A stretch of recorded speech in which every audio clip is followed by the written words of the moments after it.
Mi nombre es Laura Fernández, soy autora del libro Historieta y Resistencia, Arte y Política en Oesterhel. Abarca el periodo 1968 a 1978, que es la última década de las producciones de Héctor Oesterhel, que fue desaparecido en 1977 por la dictadura militar. Este libro proviene de una investigación para la maestría en arte latinoamericano de la Universidad de Cuyo. Cuando empecé a trabajarlo, habían dos problemas principales. Uno era pensar la historieta como una forma de arte, y otro era la vinculación entre la historieta y la política, o el arte y política. Héctor Oesterhel era un guionista de historietas muy reconocido y que tuvo su editorial, que se llamaba Editorial Frontera, desde 1957 a 1962. Y a partir de 1962 empieza un periodo para él un poco complicado, porque el mercado se complica, el mercado de historietas. Entonces él empieza a trabajar en diferentes editoriales, y durante 1968 y 1977, que él desaparece, pero yo abarco 1978 porque es cuando se deja de publicar la última historieta que tomó para la investigación, él empieza a vincularse más explícitamente a la militancia política. Entonces lo que abarca este trabajo, el libro, son esas historietas, o algunas de esas historietas que él publicaba en diferentes editoriales, revistas, algunas más explícitamente, otras menos, vinculadas a montoneros, en las cuales él aborda un discurso de resistencia y de crítica política. Tomé, digamos, me pareció más importante destacar, era que justamente en el año 1968 hay un evento que se llama la Primera Bienal Mundial de la Historieta, dentro del marco del Instituto Di Tella. El Instituto Di Tella era un instituto que era, digamos, que agrupaba, entre muchas otras cosas, al arte de avanzada de la época, digamos, algo que se llamaban vanguardias o neovanguardias artísticas, todo lo que nosotros conocemos como pop art argentino, por ejemplo Marta Minujín, pero en realidad eso, que es como la parte más colorida, también tenía una contrapartida que era un grupo de artistas más vinculados a la militancia política, que pertenecieron a una parte del Di Tella y que luego se abrieron.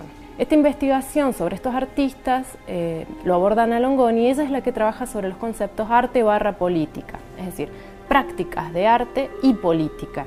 No el arte social, no el arte, digamos, más ilustrativo que era de principios de siglo, de las vanguardias de los principios de siglo.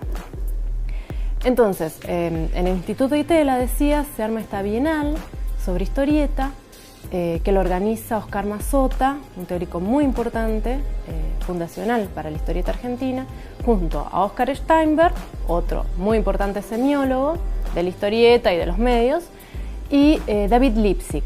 Pero la historieta, con un discurso ya explícitamente político-ideológico y con un interés pedagógico, es decir, de difundir este discurso, yo lo encontraba en algunas historietas de Oesterhel, que son Che, de 1968, El Eternauta, la versión que hace con Alberto Breccia para la revista Gente, que es autocensurada por la misma revista. Che, digamos, la anterior, la que mencionaba, fue confiscada, digamos, los ejemplares.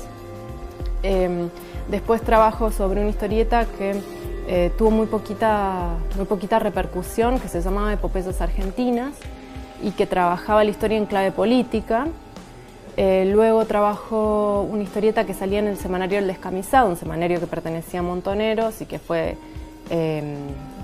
cerrado cuando Montoneros pasa a la clandestinidad, y por eso fue interrumpida. Esa historieta se llamaba Latinoamérica y el imperialismo, 450 años de guerra. Y la última que tomo para el corpus es El Eternauta segunda parte, que se publica en la revista Scorpio de 1976 y se termina de publicar en 1978, aunque Oesterhel ya había desaparecido en 1977. Esta historieta, esta segunda parte, la dibuja Francisco Solano López y es muy significativa porque, bueno, justamente el guionista desaparece a la mitad de que se sigue publicando la historieta, y esto hace que sea muy confuso si entre los mismos historietistas, si Oesterhel había desaparecido o se había ido del país. marca mucho la situación conflictiva de la época y las condiciones de producción en las que Oesterhel trabajaba, digamos, en clandestinidad, porque él era agente de prensa de Montoneros.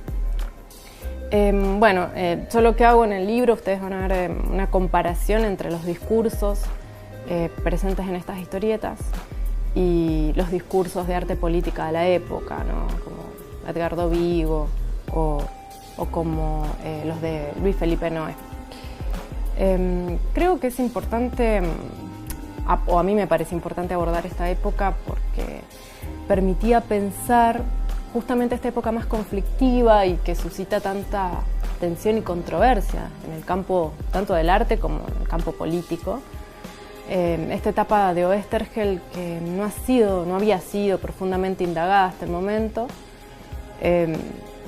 porque nos permite pensar hoy cómo planteamos las relaciones entre arte y política y cómo se piensa la historieta hoy, cómo se lo recupera Oesterhel hoy, y a la vez que Oesterhel hoy es un referente, y a veces un referente que tiene que ver con las formas en que se conforma la identidad nacional.